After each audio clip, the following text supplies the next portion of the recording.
तो कैसे हैं आप सभी लोग। आई होप आप सभी लोग अच्छे होंगे और अच्छे से तैयारी कर रहे होंगे।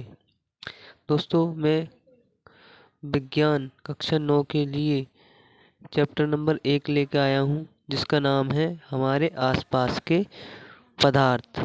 मेन बात आती है, पदार्थ क्या होता है। पदार्थ को हम द्रव्य भी कहते हैं। ऐसा कुछ भी जो स्थान घेरता है तथा जिसमें द्रव्यमान होता है, पदार्थ कहलाता है।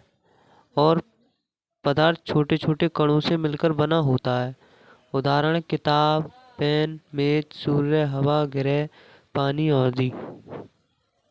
कणों के गुणधर्म। नंबर 1, पदार्थ के कणों के बीच रिक्त स्थान होता है। नंबर 2, पदार्थ के कण निरंतर गतिशील होते हैं। नंबर 3, पदार्थ के कण एक दूसरे को आकर्षित करते हैं।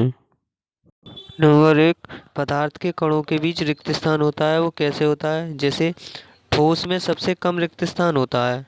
ठोस से अधिक रिक्त स्थान द्रव में होता है। सबसे अधिक रिक्त स्थान गैस में होता है। नंबर 2 है, पदार्थ के कण निरंतर गतिशील होते हैं। ये कैसे होते हैं? जैसे पदार्थ के कणों में गतिज ऊर्जा होती है।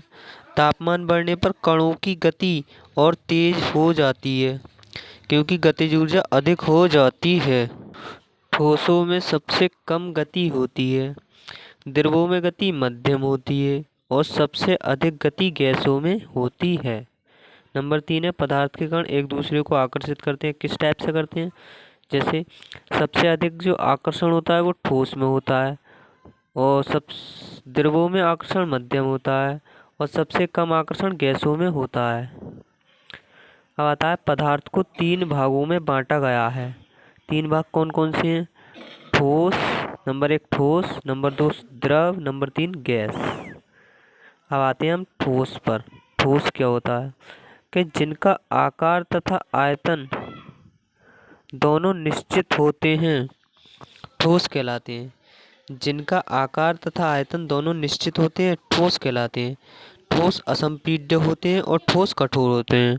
मतलब कहने का मतलब ये है कि ठोस जो होते हैं वो दबाने पर दबते नहीं हैं, और ठोस बहुत ज़्यादा कठोर होते हैं, और इनके मध्य आकर्षण बल बहुत अधिक होता है।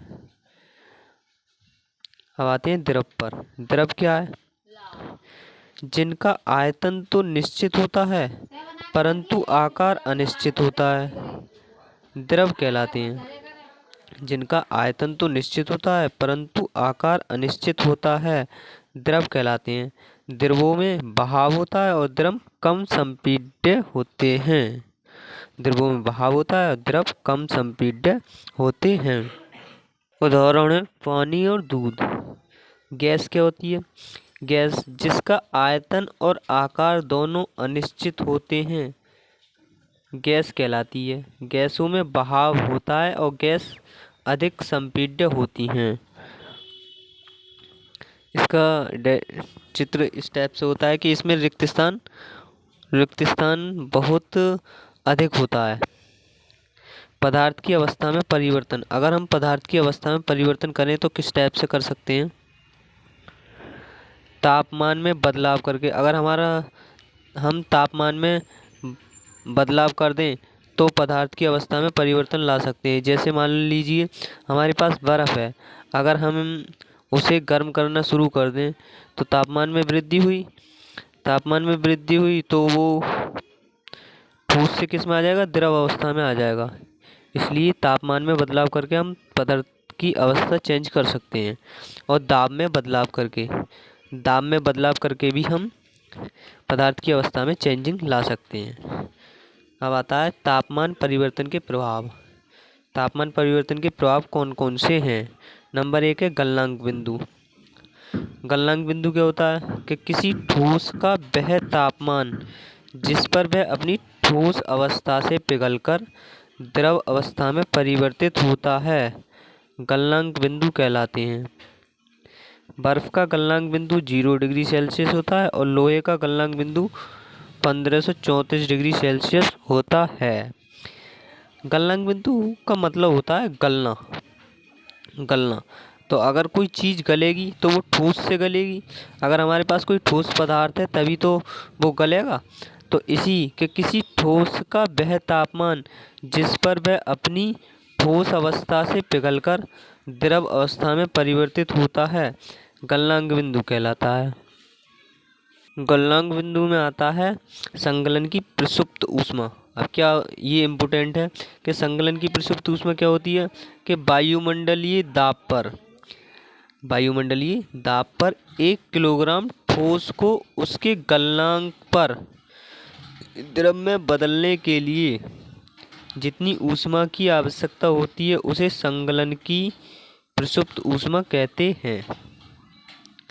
संगलन की प्रसुप्त ऊष्मा किसे कहते हैं कि वायुमंडलीय दाब पर 1 किलोग्राम ठोस को उसके गलनांक पर द्रव में बदलने के लिए जितनी ऊष्मा की आवश्यकता होती है उसे संगलन की प्रसुप्त ऊष्मा कहते हैं।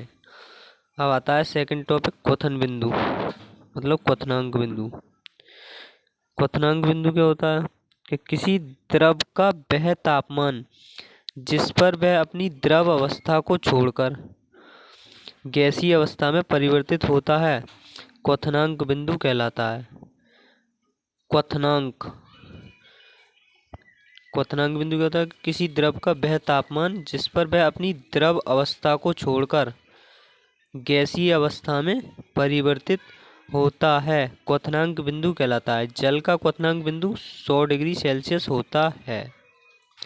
अब क्वथनांक बिंदु में आती है बाष्पीकरण की गुप्त ऊष्मा।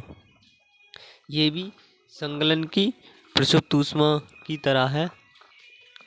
वायुमंडलीय दाब पर 1 किलोग्राम द्रव को उसके क्वथनांक पर गैस में बदलने के लिए जितनी ऊष्मीय ऊर्जा की आवश्यकता होती है उसे बाष्पीकरण की गुप्त ऊष्मा कहते हैं।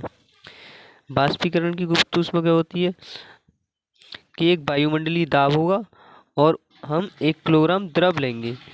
द्रव को जब क्वथनांक बिंदु पर गर्म करेंगे तो वो गैस अवस्था में बदल जाएगा। तो उसे बदलने के लिए जितनी ऊष्मा की आवश्यकता होगी उसे ही हम बाष्पीकरण की गुप्त ऊष्मा कहेंगे। अब आता है नंबर 3, ऊर्ध्वपातन। ऊर्ध्वपातन का मतलब होता है अगर कोई ठोस है तो वो द्रव में बिना बदले सीधे गैसीय अवस्था में चला जाता है, उसे हम ऊर्ध्वपातन कहते हैं। जैसे जब कोई ठोस पदार्थ है हमारे पास, अगर हम उसे गर्म करें तो वो द्रव अवस्था में बिना जाए सीधे किस में चला जाता है, गैसीय अवस्था में चला जाता है, तब उसे ऊर्ध्वपातन कहते हैं। जैसे मान लीजिए हमारे पास कपूर है, अगर कपूर को हम गरम करते हैं तो वो ठोस होती है, अगर गर्म करेंगे तो वो ना द्रव में जाएगी। तो कंडीशन क्या होती है कि अगर कोई किसी चीज़ को हम गर्म कर रहे हैं तो वो ठोस से द्रव में जाएगी फिर गैस में जाएगी। तो ऊर्ध्वपातन का मतलब होता है कि वो द्रव में नहीं जाएगी, सीधे गैसीय अवस्था में चली जाएगी। जब ठोस को हमने गर्म किया तो द्रव में बिना बदले सीधे गैसीय अवस्था में चली गई, तो उसे हम ऊर्ध्वपातन कहते हैं। इसके उदाहरण है अमोनियम क्लोराइड, नौशादर, NH4Cl, कपूर और नेपथलीन की गोलियों। निक्षेपण जो होता है वो ऊर्ध्वपातन का उल्टा होता है। हाँ, ऊर्ध्वपातन में हम ठोस को सीधे किस में भेज रहे थे, गैसीय अवस्था में, और निक्षेपण में होगा वो गैस से सीधे ठोस में भेजेंगे। तो निक्षेपण क्या होता है कि गैस से सीधे ठोस बनने की प्रक्रिया को निक्षेपण कहते हैं। उदाहरण ले लो अमोनियम क्लोराइड या कपूर। अब आता है, ये मैंने डेरिवेशन बनाया कि अगर हम ठोस से गैस अवस्था में बदलते हैं डायरेक्ट तो उसे बोलते हैं ऊर्ध्वपातन, और अगर गैस से डायरेक्ट ठोस अवस्था में बदलते हैं तो उसे बोलते हैं निक्षेपण। और ये ठोस से द्रव में, अगर ठोस से द्रव में बदलेंगे तो उसे बोलेंगे संगलन, और द्रव से ठोस में बदलेंगे तो उसे बोलेंगे जमना। अगर हमारे पास पानी है, अगर हम उसे जमाएं तभी तो ठोस बनता है। अब आता है द्रव से गैस में, अगर हम द्रव से द्रव को गैस में बदलें तो उसे बोलते हैं बाष्पीकरण। अगर गैस से गैस को द्रव में बदलें तो उसे बोलते हैं संघनन। अब आता है दाब परिवर्तन के प्रभाव। दाब परिवर्तन के प्रभाव। यदि तापमान घटाने पर सिलेंडर में गैस लेकर उसे संपीड़ित करें तो कणों के बीच की दूरी कम हो जाएगी और गैस द्रव में बदल जाएगी। जैसे अगर हमारे पास कोई सिलेंडर है और उसमें हमने गैस भर दी है, अगर हम उस पर दाब लगाएं तो उसके जो कण होंगे, कणों की जो बीच की दूरी होगी वो कम हो जाएगी और गैस द्रव में बदल जाएगी। दाब बढ़ने से कण नजदीक आते हैं और दाब घटने से कण दूर जाते हैं।